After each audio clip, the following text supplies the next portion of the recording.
Hello everyone. सो आज rule 4 में हम देखने वाले हैं golden rules of conditional sentences. ये बहुत इंपॉर्टेंट है, एरर्स वगैरह में एग्जाम्स में बहुत पूछा जाता है।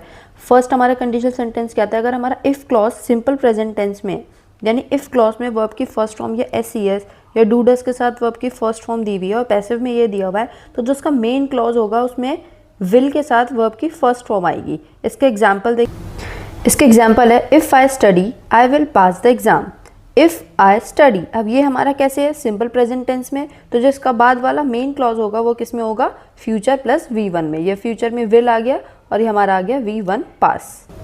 नेक्स्ट है हमारा सेकंड कंडीशनल सेंटेंस। ये कहता है अगर हमारा इफ़ क्लॉज सिंपल पास्ट में है, यानी इफ़ क्लॉज में वर्ब की सेकंड फॉर्म दी हुई है, तो मेन क्लॉज में वुड प्लस V1 आएगा या फिर could, might, should plus V1 आएगा।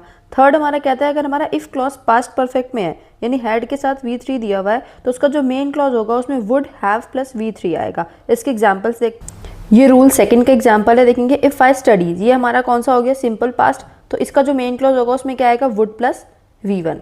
टाइप 3 है जिसमें था हमारा अगर इफ़ क्लॉज हमारा पास्ट परफेक्ट में है, जैसे हैड स्टडीज पास्ट परफेक्ट में है, तो इसका मेन क्लॉज में आएगा वुड हैव प्लस V3। यहाँ पे इंपॉर्टेंट है, ऊपर दोनों में V1 था, इसमें हमारा V3 होगा। इसका रूल जो है, इसका एक एक्सेप्शन है जीरोथ कंडीशनल, जो कि कहता है अगर यूनिवर्सल ट्रुथ है तो वो हमेशा सिंपल प्रेजेंट टेंस में आएगा, उसमें फिर इफ़ क्लॉज से हमारा कुछ मतलब नहीं होता। जैसे if water reaches 100 degree it boils, अब यहाँ पे प्रेजेंट था, यहाँ भी प्रेजेंट ही आया, क्यों? क्योंकि ये एक यूनिवर्सल ट्रुथ है। If you heat water it turns into vapour, ये भी एक यूनिवर्सल ट्रुथ है, तो इसलिए यहाँ पे हमने टेंस को चेंज नहीं करा, सिंपल प्रेजेंट टेंस ही रहता है।